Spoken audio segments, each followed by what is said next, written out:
Andy Pants here. I'm going to show you the technique kit for May, which is the Timmy clock. So super excited about the Timmy clock. Got some really great pieces. So I've got my tech kit here and my clock.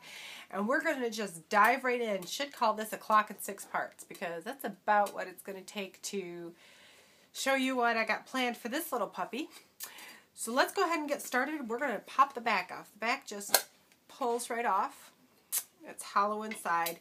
And the first thing that I'm going to do is I have decided I want to take off the little hammer that normally would ring the bells if in a working clock. And in our fantastic tech kit, we received this little turnkey. And I just thought that this would look so cute perched right on top here. So the first thing that I did was I took a little wrench and I removed the nut that was holding the hammer on. You can also remove the nuts to take the glass out if you wish, but I didn't want to take the time to do that. Just set everything aside. Fantastic. First thing that we're going to do is gesso. You cannot paint metal. You can't paint metal. Let me say it again, just in case you didn't hear. You can't paint metal. So what we need to do is gesso.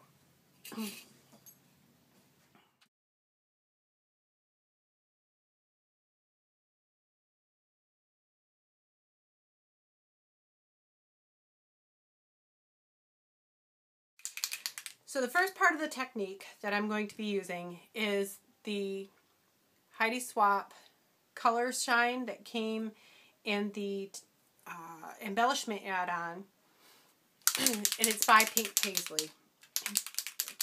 And the color is Chartreuse. It's just kind of a very olivey natural green. And I'm just going to randomly spray all over the entire clock with this. Okay, so you're going to want to do at least 2 layers of the spray over the entire clock. I sprayed the inside of my clock by accident, so while it's still wet, I used my paper towel to wipe off the inside. If you get anything on the glass, go ahead and just use some Goof Off, and it'll wipe it right off, even once it's dry.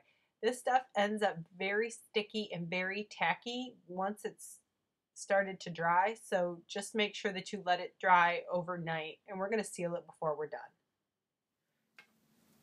Change of plans. I decided that I needed to remove the glass with as much more spraying as I've got. Some of the spray got up underneath the tape and got onto the glass, so I had to remove the tape. And I thought rather than retaping it for the rest of what I've got planned, that I would just go ahead and remove the glass. So all you need to do is you need to take a little wrench and you just need to loosen the nuts. It doesn't matter that the little silver part is showing because those brackets are going to go right back there and they are scratching the gesso. So we'll have to do something about that once we put the glass in, but that can all be done later. So go ahead in the beginning and remove your glass if you would like to do these techniques, anything with spraying, just because it makes it so much more difficult. So we're just going to go ahead and set that aside. And now the part of the technique that we're going to use, we got these coffee filter words in our kit this month, in the main kit. And so what I'm going to do is I'm going to tear them into pieces and I'm going to decoupage them onto my green using matte medium. And you can use a gloss medium, you could use Mod Podge for this if you want. Perfect paper adhesive, works just fine. Any of these things would be great for this purpose. This is still very sticky, even though it's been drying for a long time. That's just the nature of this stuff sitting on top of the paint. So go ahead and start your Mod Podging, but it will get a little bit on your fingers. And don't worry about that because by the time we're done with all of our layers, we are going to seal this.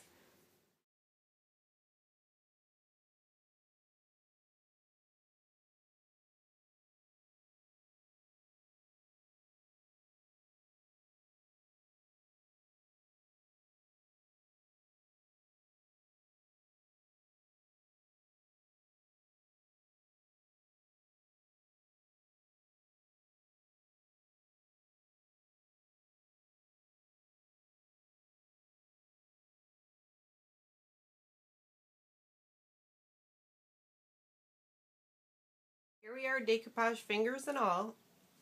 Got the decoupage drying right now, just randomly all over the clock. I did not decoupage any of the coffee filter words onto the back.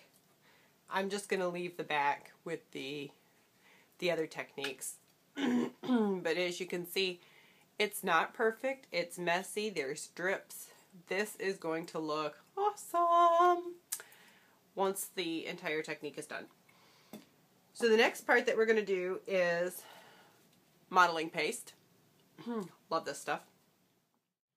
You can see the mask sitting in the background. I had tried to use the mask at first to get the demask effect on the side of the clock, but with the bevels on the clock, the mask does not sit right, and the modeling paste just kind of clumps on there. It gets underneath the mask, and it just doesn't look right. So I ended up just doing a freeform modeling paste all over. You can get some on the decoupage parts and just some on the regular parts, and it looks fantastic.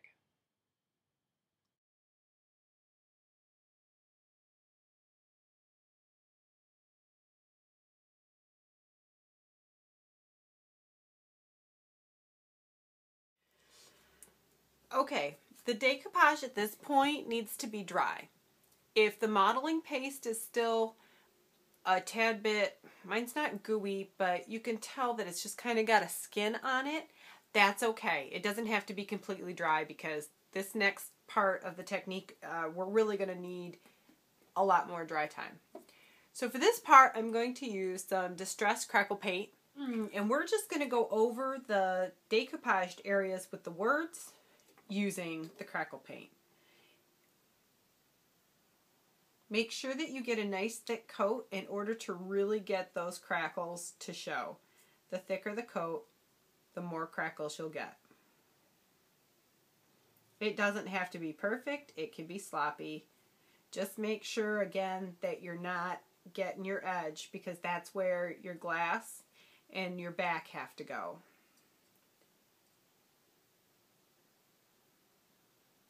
I'm using the Rock Candy Clear Crackle, but if there is some other color scheme that you would like to use for your clock, any Crackle paint will work at this point.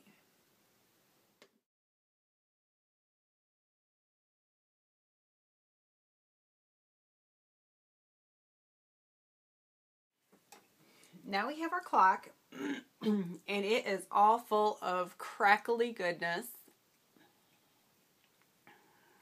That just looks fantastic. It's just all sparkly, and it looks like cracked glass. It's very, very cool. So what we're going to do is use my favorite color, Dusty Attic Oceana. Again, special order from Swirlydoos is where I got this. And we are going to cover the entire thing. Now what this is going to do is this is going to seep into the cracks of the Crackle paint, and it's going to highlight those in the blue. So we're going to add just a tad bit of water, and you're going to want to have a paper towel, damp if you can. I have a little cup of water here. I always have water by my desk, but you're going to want to have a little paper towel so that you can wipe away the paint off the surface. So I ended up using the spray bottle and spraying directly on the areas that I wanted the paint to wipe off.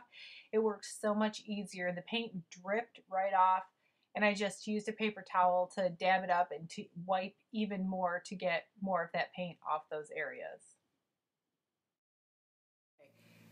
So now while this is drying, we're going to go ahead and I want to do some stamping on the glass. I want to show you how this is reacting though. This is so cool. It's doing a crackle effect between the pink paisley spray and the paint. And this is something the paint would flake right off. You'd be able to chip this off with your fingers. So we definitely, you know, I've been saying we're going to seal this. We definitely need to seal this. And it was very, kind of gave it a muddy texture while I was trying to paint. And so some of the paint lifted some of the mist and got intermingled and stuff. So I have this really grungy, kind of almost nasty looking clock like you would find on the shipwreck of the Titanic, and I'm really kind of digging it. I can't wait to see how this turns out because we still have another layer to go. But it didn't react like that on paper, but it is on the metal. So you never know exactly how things are going to act. We're going to take StazOn ink. We're going to stamp on the glass. So I've chosen some damask stamps, and I'm just going to put them in my StazOn ink, and I just want them in the corner of my glass where I'm going to have my flowers. You can see the line from the green when I had the glass in, so I know that that's not going to show. So I'm going to want to stamp this way more, and I am going to want to layer flowers both behind and in front. So I want this to creep out quite a bit. And then what it's going to do is it's just going to kind of give me an extra dimensional layer.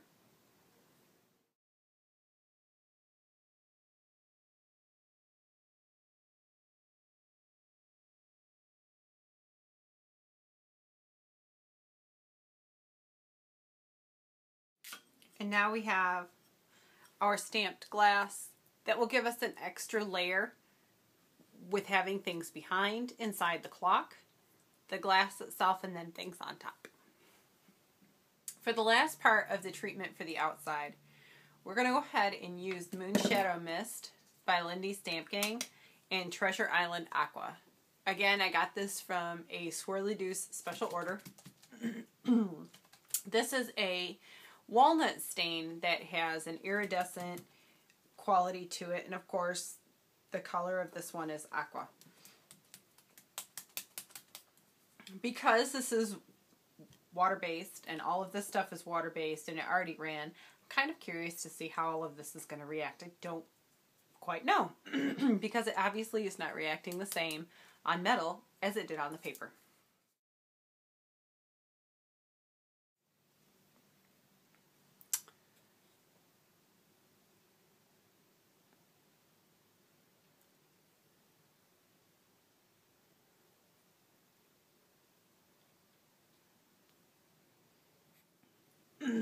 Okay, I went ahead and did a couple things. Put the back on and I sprayed the entire outside with actually a couple coats, and I used Krylon Crystal Clear anti-yellowing formula.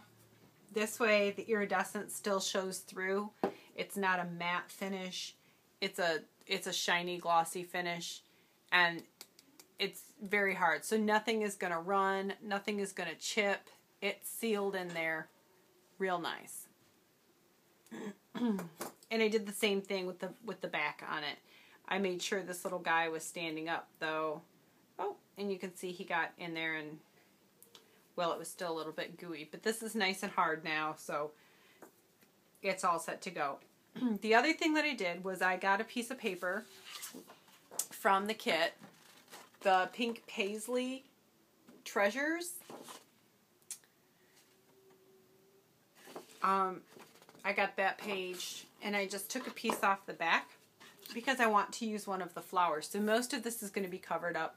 So I just wanted it somewhat generic, and I glued it onto the back using Fabri-Tac adhesive. Made sure I got it real close to the edges. And then I just took a file, and you can use your Ingvile Bolme distressing tool and just get around the edges, because remember, this thing has to slide in and out of the back here. Okay?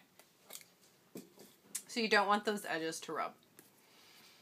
Okay, now the first thing that I'm going to do is I'm going to put my little turnkey on. Go ahead and insert the glass back in. Turn the little tabs and use a wrench to tighten down the nuts to hold the glass in. And then go ahead and start decorating the clock. I started with the back so that I could see what my background would look like, and then came forward from there. The flowers that were included in the tech kit were very large and somewhat overpowering for the clock. but I was able to use, I like the way the big one looked against the back in front of the paper, and it did use that orange to kind of give it a splash of color with all of the gears that were used. I glued gears both in the inside of the glass and on the front, so there's a double layer of the gears in it, and it kind of gave this steampunk, shabby chic-ish look to the whole clock. It ended up really kind of cool. Because of the nature of the clock where you have to work inside the clock and everything is very small, it was very difficult to keep it in frame. I had to keep bringing it up close to my face where my head would have been in the way anyways. So if you have any questions about how I did anything, please feel free to leave a remark or to send me, shoot me an email on my blog or anything, and I'll be happy to answer for you. I used Fabri-Tac to adhere the metal. Fabri-Tac does great to adhere things that are non-porous like glass and like metal. But I also use them to glue the flowers. Now some of the flowers that you see sitting on to my right hand side there that were a little bit bigger, I did layer those on the bottom of the clock. So remember earlier how I said that the brackets had scratched the gesso and we'd have to do something about it? Well, what I ended up doing was just covering those spots with flowers. And you can't even see them. They ended up just looking very fabulous inside the clock, just lots of layers. And just turned out really nice. Thanks for watching.